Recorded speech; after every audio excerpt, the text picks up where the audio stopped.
my name is Anja Hegen, and I'm a senior advisor at the University of Bergnu, which maybe you know. If you look on the map, we are somewhere up here. It's on the western edge of Europe. It rains a lot where I live now. I was born in Germany and moved there because of my husband. And still, we try to do a lot in EU research because we have realized in Norway that our oil money will be finished someday and we will need excellence and good heads to take this further. So let's have a look, and please feel free to share this presentation if you have students, if you have colleagues and so on. Don't just keep it for yourself, but of course try out some of the things I hope you find useful. So, I've got it. Work? Yes. Let's go back one, because I wanted to tell you a little bit who I am.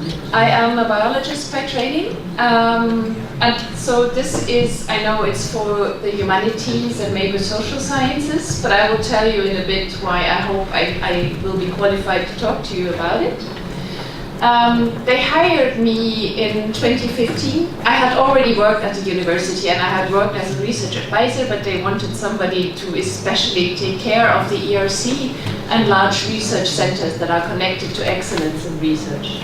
So since 2015, I have been trying to look around in Europe, what is there and what can we do to help people to apply for ERC.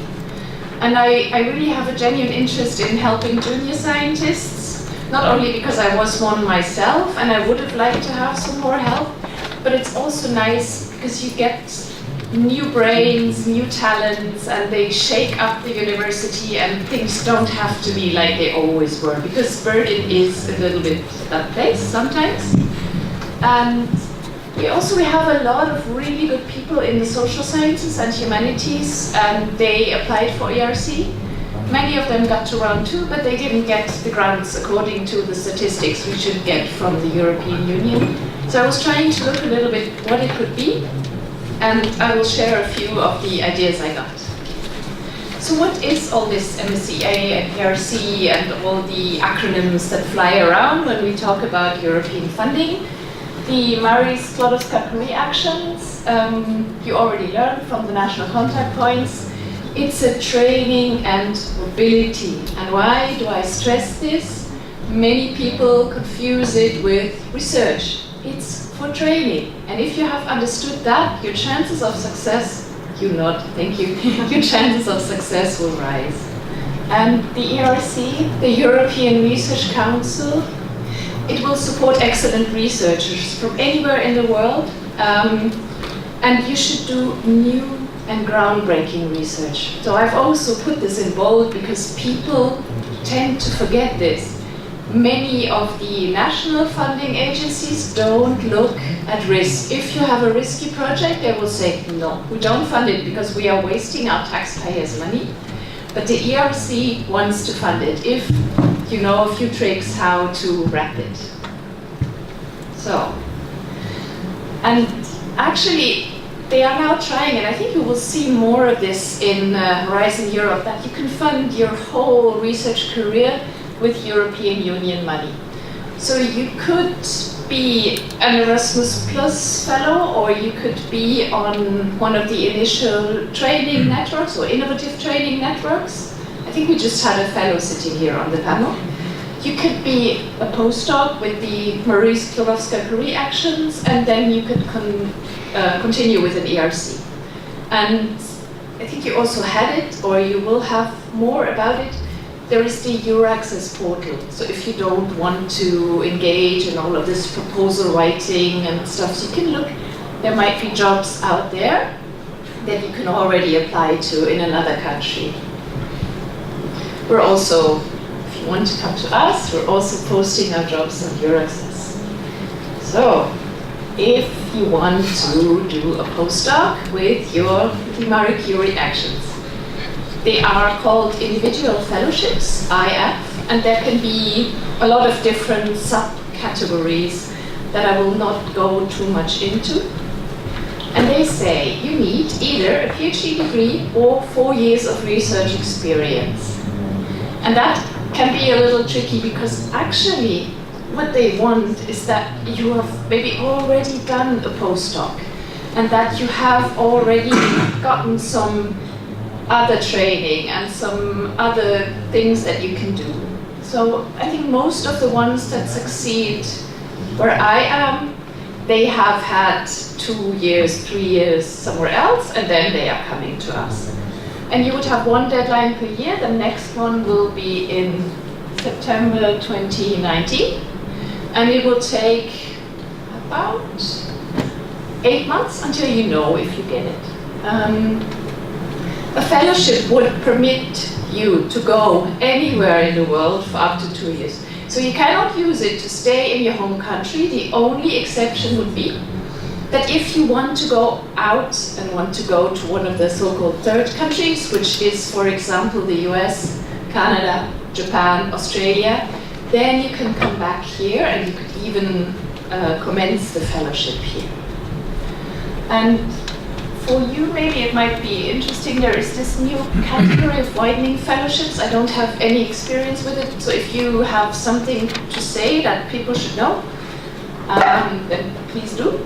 You can also, maybe this is interesting, if you have been out of science for some time, of course they target the young mothers, but also dads are okay, or if you have worked in another place, you can restart your career in science and you don't have to compete with everybody else in your field of science, but you can go to this career restart panel. If you have been abroad already, not on a Marie Curie, you can get a reintegration, for example, here into a Slovenian institution, and there is a society and enterprise panel if you want to work outside of academia. So, how do you approach this application? It's not too long, it's 10 pages, but the danger in it is that you have to put a lot into this 10 pages, and if you look at it maybe at the first glance, this is what we see with many applicants, you think, hey, what do they want from me? And so it helps to look at it a little bit, and there is a really nice guide for applicants that you should use. Some researchers actually got back to me and said, oh, I read the guide for applicants and you know, it was really useful. And we said, yes, it's useful. You can actually get something out of it. And the excellence, what is the science for you? This is only 1/3 of the application. So you have to think about impact and you have to think about implementation. How do you do it? And I feel sometimes like one of these little Buddhist praying mills saying you have to start early. And people don't listen to me, and they don't listen to my colleagues either. So you have to start early and you have to be in close contact with your supervisor, and the other way around, supervisors, you have to be there for your fellow, because this is something you do together. And for us in Norway, you will not meet anyone in the office in July. We are all gone because we live on this very ghastly place and we need some sunshine. And so, at least for us, June is the time to have your first draft ready. And then you think back and say, but the deadline is in September. Why? Because you need time, really, believe me. Okay, and then I want to introduce a really important person, your evaluator. This is the person who reads your proposal, and I think it is a person like this. Maybe you have done evaluations yourself. I was also an evaluator for the European Commission. You always get your assignments when you have 20 million other things to do. You don't have a lot of time to do it. You will have to get consensus within a panel. And you just think like, oh. And for the Marie Curies, I think they will have 20, 25 around that they have to judge. And you, of course, you want to be in this part of the bank that is funded. So, these persons are specialists. They are intelligent people, but most likely they will not be from your field. So what, you have to think back about the science communication. What is it that you have to tell them to show that your field is very important and that it's really important that you get this money and you want to do this project now.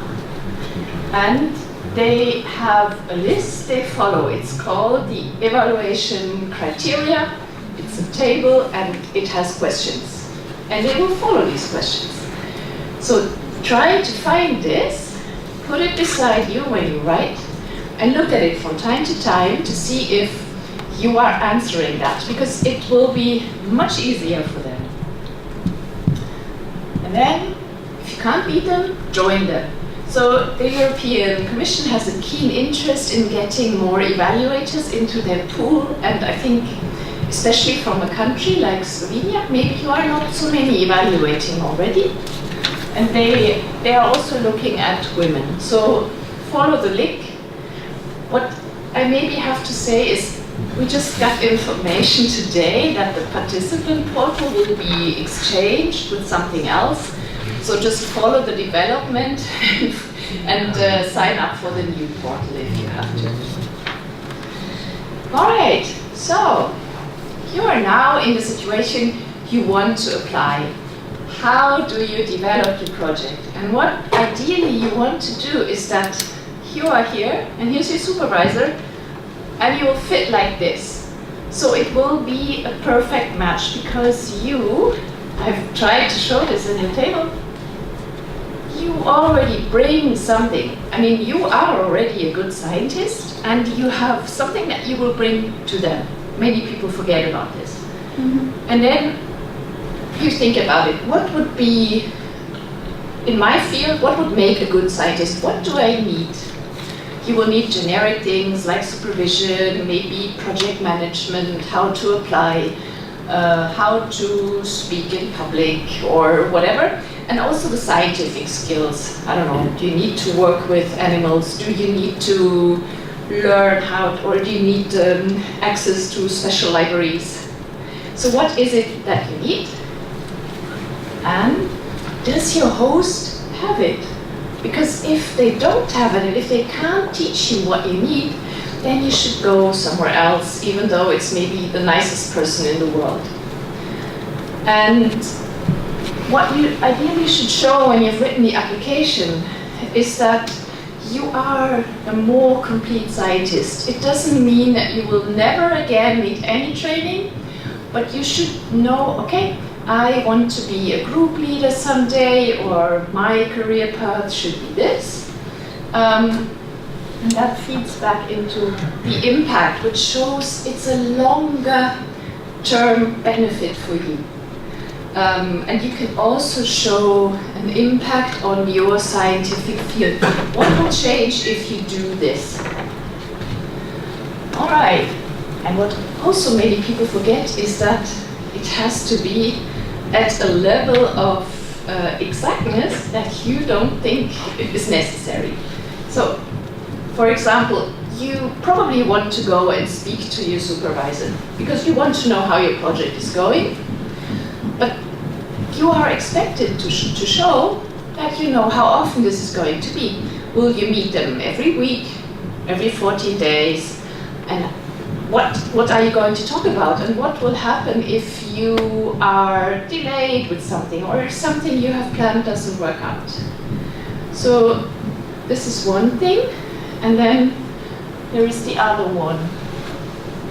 And I know that maybe especially in the humanities you are not so used to sharing what you write, or you like to sit and write alone, but it's important that you go out there and you have people you trust, that you can show the application to them and see if they understand what you want to say. And if they are not exactly from your field, it's fine. And if they are no scientists, it's also fine, because if they understand the gist, the essence of what you want to do, you're on a good way. And then, as I said, read the guide for applicants and follow the proposal template, because you will just make everybody's life so much easier. And try to get in contact with your host institution. There should be research offices, like I am in a research office, and I think almost every university around the world has them. It's just about finding them and getting in contact with them, because they can tell you, do they have any soft skill courses? Are there any housing available? Is there someone who can welcome you and talk to you about health insurance and tax in your new country? And yeah, we just had somebody who was also talking about industry, innovation. The Marie Curie actions can be a pure science project, but if you can link it somehow to industry, and if you can show that you might want some extra training to maybe work in industry sometime, because we all can't stay in academia, it helps and it gives you a benefit. So you can, a secondment means that you are sent to this, and it's a little dependent on how long your fellowship is, how long these secondments can be. And just because I had a little nightmare for this deadline now, if you want to go to a US institution, they might need extra documents. So it's really important to get in contact early and ask if there is anything that you will have to sign, and that they will have to give you a letter of commitment that they are actually taking you up. So just don't do it again. Right, so this is to remind me that we are now closing on the Marie Curie, and we are going over to the European Research Council. And by the way, I understood that this is not you're not so keen on asking questions here, but if you, no, you are keen, but maybe you don't dare. If you want to ask a question, please do, it's no problem. And I will also be around for the rest of the day if you want to. So, European Research Council, really great institution. I love the ERC because they give you a lot of opportunities. Let's just see what they fund. It's a little small. They have basically 3 large funding opportunities. One are the starting grants that you can use if you are 2 to 7 years after PhD. Then you have the consolidated grants that are 7 to 12 years after PhD. And the advanced grants. This is for people who are already leaders in their field internationally, not just in their country. And I've talked to many people who didn't understand that, so I'm just telling you. And there is something really cool. It's called the synergy grants. This is where people, 2 to 4 principal investigators can work together. They can be from all of these ages, and they should be interdisciplinary, but as far as I know, at the moment we have to calculate with that this year is the last time they have it, but it's just about to follow what they are publishing if this is continued.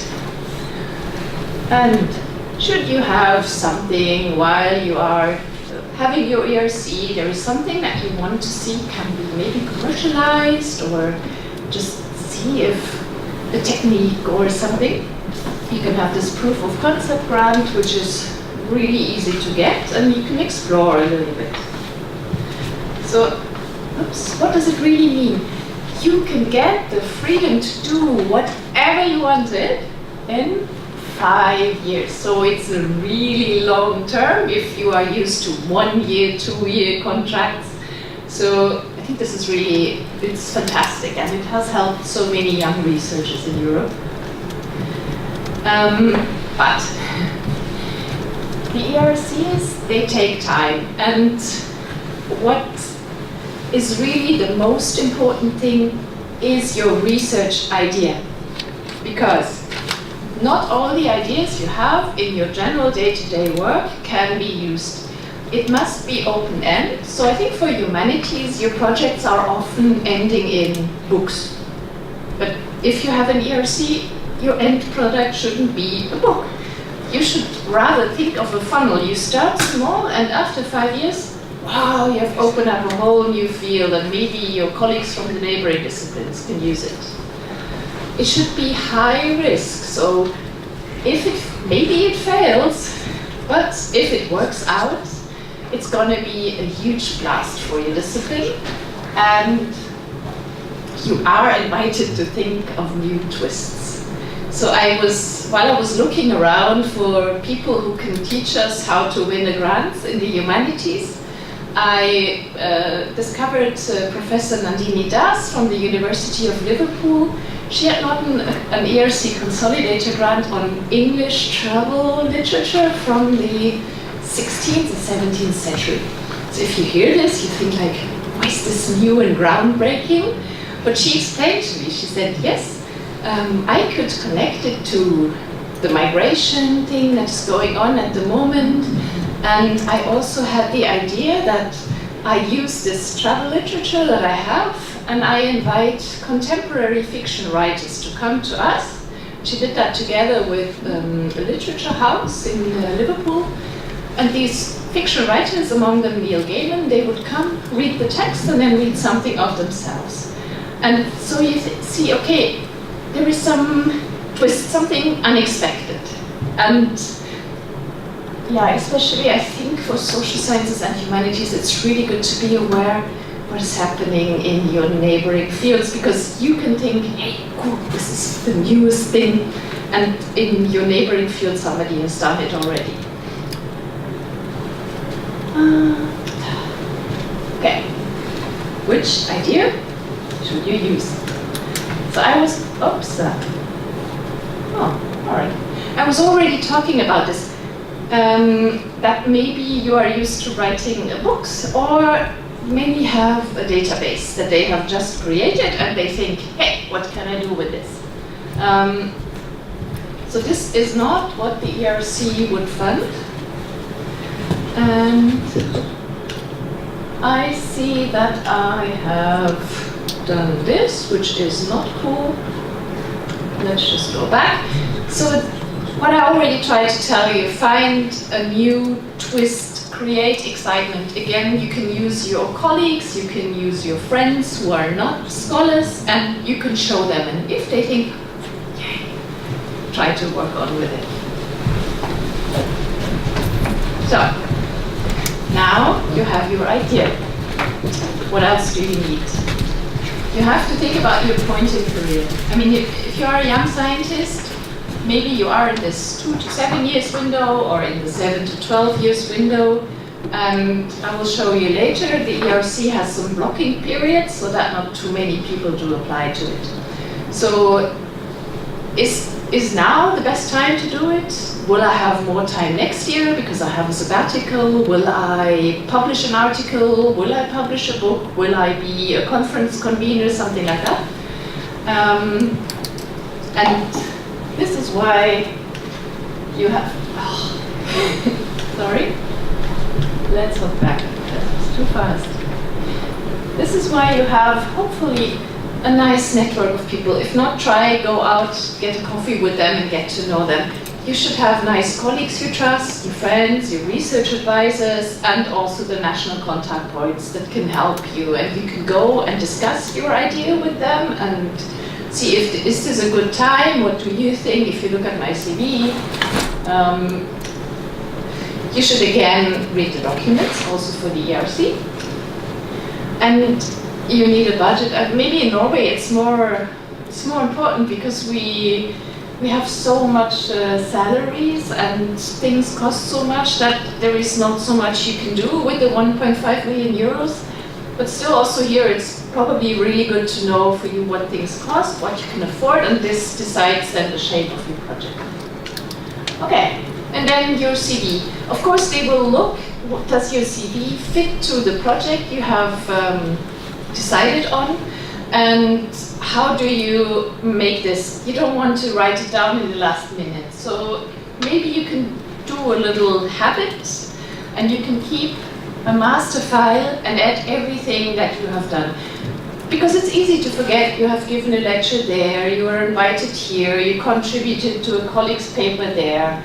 And when you are deciding, have a look at what shows you are an independent researcher, because they don't want to fund your supervisor's research, they want to fund your idea. Do you have the intellectual capacity to do it? Have you had any chance, for example, a Marie Curie project, to show that you have the brains to do this and to think of new things? And are you mature enough? And with that, I also mean, can you lead a group? So maybe you can show that you have supervised students.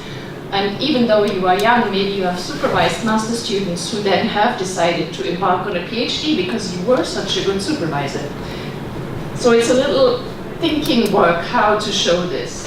And you will be asked to write a track record where you have some rules what goes into the track record. Like you are allowed to change and you have some room to talk to your evaluator because they don't know you. So what I often ask people to do is that they have about a fourth or a third of the page where they talk a little bit about what I just told you. How can you show your independence, your intellectual capacity? It's not about writing a novel, but to really convey in a few sentences, why me? Okay. And then, the ERC proposals are reviewed. And maybe you just want to look at this part here, because they are reviewed in 2 steps. And your ultimate goal is to go to step 2 and then be financed. So in step 1, your panel will talk about your application, they will read it, and also here, I know from experience that they can have up to 38 of these proposals on their desk, and they will have to find an agreement in a relative short amount of time, and they are busy people. So make it easy for them. Write in a good way, interesting, show everything that you must show on the first page of your application, so that they want to read on. And then they will meet and they will decide which grade you get. And if you get a score of B or C in round 1, that means that you will have to sit aside, work a little more on your idea, we'll talk about that later, and then you can reapply again. And if you go on to round 2, they will also send it to external reviewers. So you can find out a little bit about who these panel members are, because they are published, at least the panel chairs for every year are published, and you can go 2 years back. So if anybody wants to apply for the ERC in 2019, have a look at the list of panelists from 2017, because they can sit again. It's no guarantee, but at least you know a little bit who is there. And then you have reviewers. So they are not in the common European Union expert database. These are your panels that find them. They will know people and then send your ERC proposal to them. And you can't really influence so much who that is, apart from giving really good free keywords when you apply. And if there is anyone out there you don't want to read this, you have any enemies, it's not a problem. You can write it down and then we will not send it to this person. And then you will go to an interview, we'll talk about that, and you will receive a score. If you have a B, you won't get financed. If you have an A, you might still not get financed, which is really mean. We have had people who had an A but didn't get the money, or you will get the money. So, and oops, yes. These two. So who sits here, here, and here? Defines a little bit how you write. So your first part, you should write in a way that it gives the big picture. What is groundbreaking? What is new? And why are you the best person to do it? You should go into the details, even though it's a little blue sky research. It's risky, it should be high gain. You should know what you are doing these 5 years. If you find out you can't do it, then it's always fine to make an amendment, to talk to your project officer and say, this is not working out, could we have the money for this instead? And normally it goes well. But don't confuse it. And yeah. I had some social science professors, but these were mostly advanced grant applicants who didn't bother to write what they actually wanted to do, and then they wondered why they didn't get any financing. So I'll just tell you, and you don't do that. So what would be your place to apply? I had prepared this, and then I met a young lady who works in information and media science, and she works with artificial intelligence. So she is based in social sciences, but she works in artificial intelligence, so for her this is not the place. She would then go to the physical science and engineering panels, but I think most of you can go here. And if you go to the ERC website, you can expand a little bit what these panels are about, because especially SH2 and SH3, it's everything. So that's also, it's quite hard. We had a lawyer who was trying to get her project into SH2, and it was really, there weren't any lawyers sitting there, so yeah. Okay, so again, try to see all the sub-panels. What should they be an expert in, and what are they actually an expert in if you look at this? And you can have a second panel if you have a very interdisciplinary project, but it should be well thought of, because at least to my knowledge, what they do is you send your proposal to the primary panel, they look at it, and they will give it maybe to one person from this other panel, and it's not sure that this one person can then join the discussion and maybe be your champion. So they might send some written material, and you don't know if this other panel is really looking at it. So think a little bit if this is what you want to do and argue for it. Right, so now, the happy day has arrived. You have gotten the letter. You are invited to an interview in Brussels. This is what they look like. And so, what do? You should prepare the interview. And there are a few things that are there again and again. You will get documents, and it's good to read them. And then you should have a look, because they will want you to present 5 minutes, 8 minutes, 10 minutes about your project. So you know this, it's not a lot of time. And this is just for starting and consolidated grants. Advanced grants don't go to Brussels. So your presentation should contain the arguments for why am I the right person to get this? So they should have read your CV, but if there is anything that has happened in between, in the, I don't know, 8 or 5 months that they used to evaluate, write it there. Maybe you have published in Nature, or you have been invited to a great conference. And why? Why should this research be done now? What could happen if we wait with funding this? And this high risk, high gain again. And Norwegians have sometimes a problem because they are very modest people.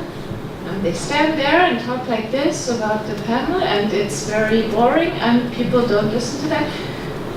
So this is your project, and you've probably been half dying to do it, and you really want this, and you can do it for 5 years. Show your enthusiasm. It's allowed. It's not a problem.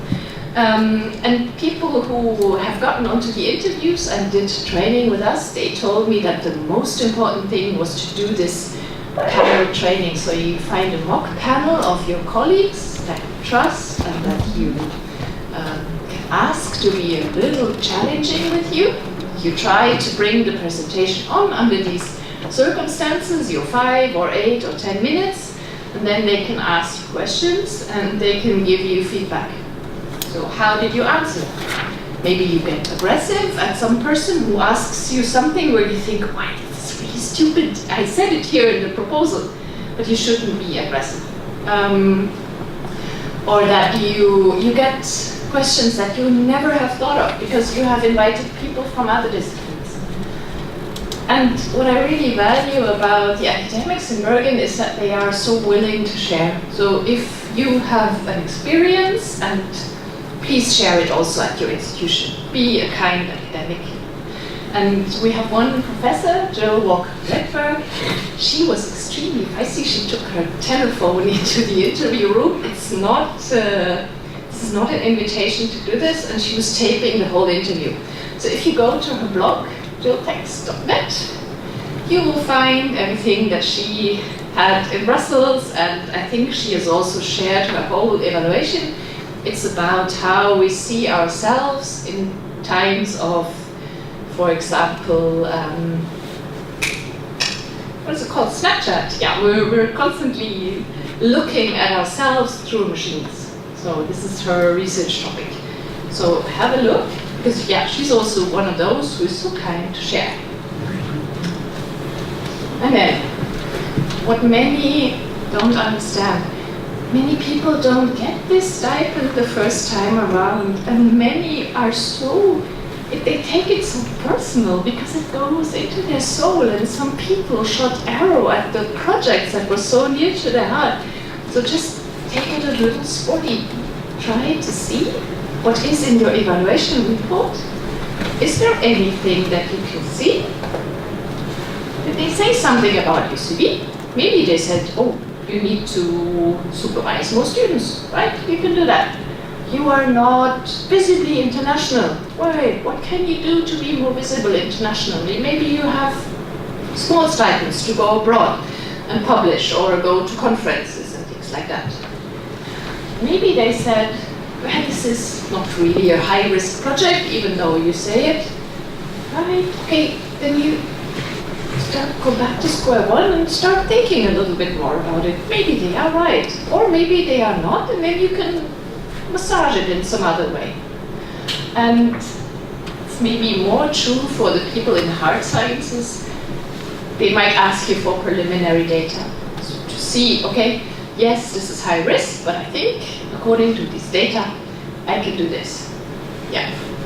So this is where you are, and again, what I said, go and help the others. And this concludes the little lecture, and I really want to wish you good luck with your endeavors, and yeah, try to use all the support structures you have here, and also the ERC website. I have to mention it there. You find a lot of projects that are already granted. You find small videos about people who have won the grant, or they show their projects. You have the ERC comics, so you can entertain yourself quite a lot with it.